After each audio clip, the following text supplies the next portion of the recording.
Example 2. The table below gives the percentage distribution of female teachers in the primary school of rural areas of various states and union territories UT of India. Find the mean percentage of female teachers by all three methods discussed in this section.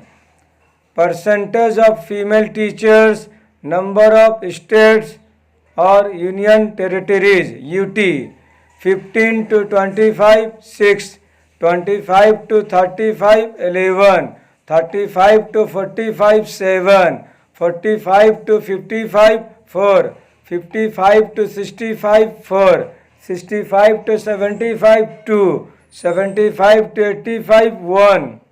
Dear students, आज exercise 14.1 example 2 पढ़ेंगे और इसे assumed mean method से बनाया जाएगा। इससे पहले class में अब एग्जाम्पल 2 पढ़ाया गया है, लेकिन उसे डायरेक्ट मेथड से मीन फाइंड किया गया था। क्वेश्चन सेम है, वही क्वेश्चंस को अभी एज्यूम्ड मीन मेथड से पढ़ाया जा रहा है। जैसे कि आपको बताया गया है, मीन का जितना भी क्वेश्चन है डायरेक्ट मेथड से बनाएंगे तो उसमें 4 कॉलम ड्रॉ किया जाता है, लेकिन एज्यूम्ड मीन मेथड में आपको 4 कॉलम नहीं 5 कॉलम ड्रॉ करना है। 1 2 3 4 5 कॉलम है।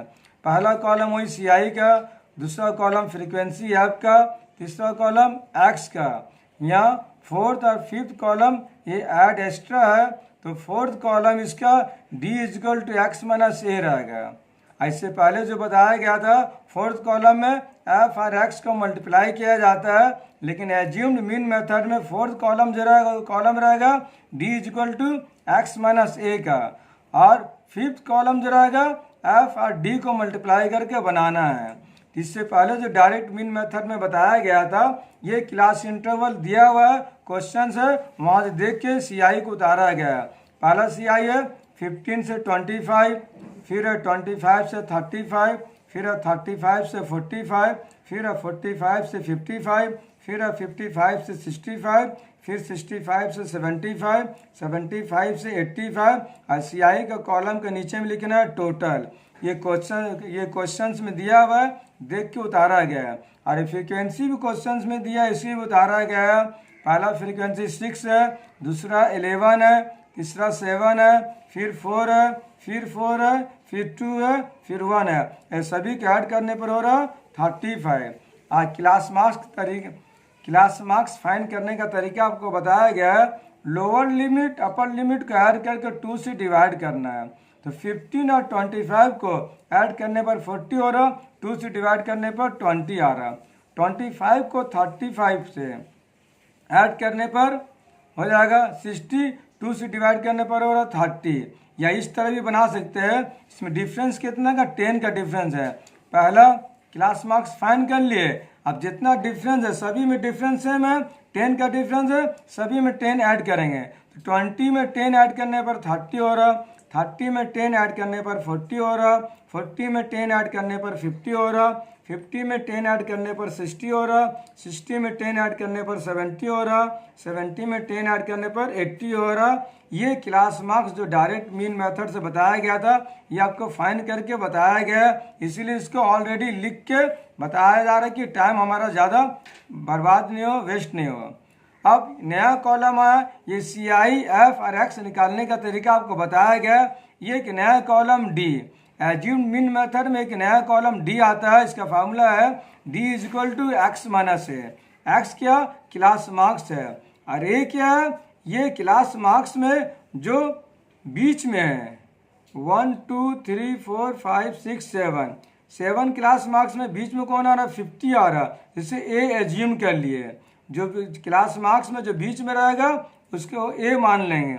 यहाँ ए का वैल्यू हो जाएगा 50, तो समझ में आ गया ए का वैल्यू यहाँ 50 है। Here value of A is 50, क्योंकि बीच में सबसे मिडिल में क्या, ये इसको एज्यूम ए मान लिए।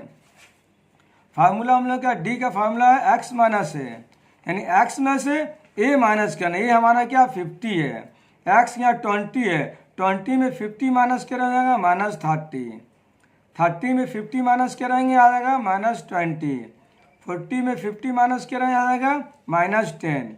और 50 में 50 माइनस करने पर 0 हो रहा। 60 में 50 माइनस करेंगे 10। 70 में 50 माइनस करेंगे 20। और 80 में 50 माइनस करने पर आ रहा 30।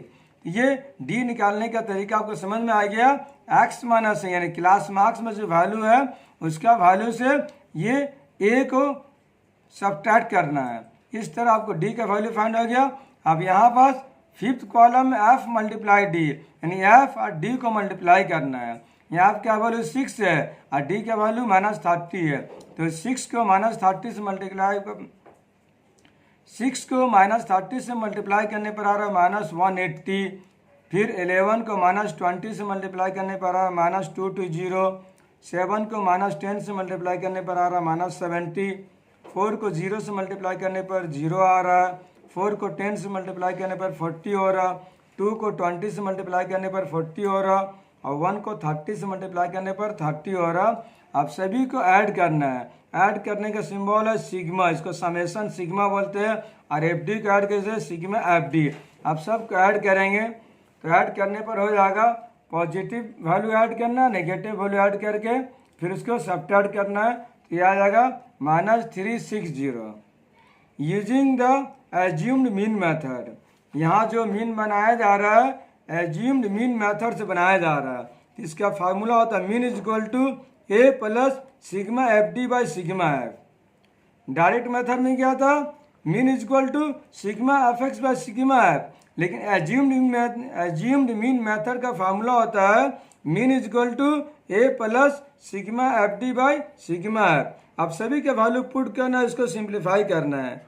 ए का वैल्यू क्या है 50 है, तो 50 और सिग्मा एफ डी का वैल्यू अभी निकला हम लोग का -360 डिवाइडेड सिग्मा एफ का वैल्यू है 3535 is equal to 5050 plus minus minus 360 divided by 35। 5 से कैंसिल हो रहा, 5 7 जा 35, 5 7 जा 35, 1 कैरी 5 2 जा 10 डिवाइड करने पर आया 5050 माइनस 72/7 72/7। अब यहाँ एल्शियम लेंगे, यहाँ नीचे में कुछ नहीं तो 1 रहेगा। 7 1 का एल्शियम लेने पर 7 आ रहा, 7 1 का एल्शियम लेने पर 7 आ रहा। और 7 को 50 मल्टीप्लाई करने पर आ जाएगा 350 माइनस 7 7 कैंसिल हो जाएगा 7 2 72। यहाँ 72 और इसको माइनस करने पर हो जाएगा 278 डिवाइडेड बाई 7। यहाँ माइनस करने पर आएगा 278 डिवाइडेड बाई 7। अब इसको डिवाइड करना, 278 डिवाइडेड बाई 7 को इससे पहले आपको डिवाइड करके बताया गया है। ये रफ वर्क नहीं है, इसको काटा जा रहा है। 278 डिवाइडेड बाई 7 डिवाइड करने पर इसको इससे पहले डायरेक्ट मीन मेथड में इसको डिवाइड किया गया था, तो इसका वैल्यू आ रहा था 39.71। This is the required answer. Dear students, इसको यहाँ डिवाइड नहीं किया गया क्योंकि इससे पहले डिवाइड करके बताया गया था किस तरह डिवाइड करना है, तो वहाँ इसका डिवाइड आप देख सकते हैं। अगर प्रॉब्लम है ये सिंप्लीफाई करके जो सॉल्व किया गया, this is the required answer. अगर कहीं क्वेश्चन है कमेंट बॉक्स में कमेंट कीजिए। Thanks for watching this video.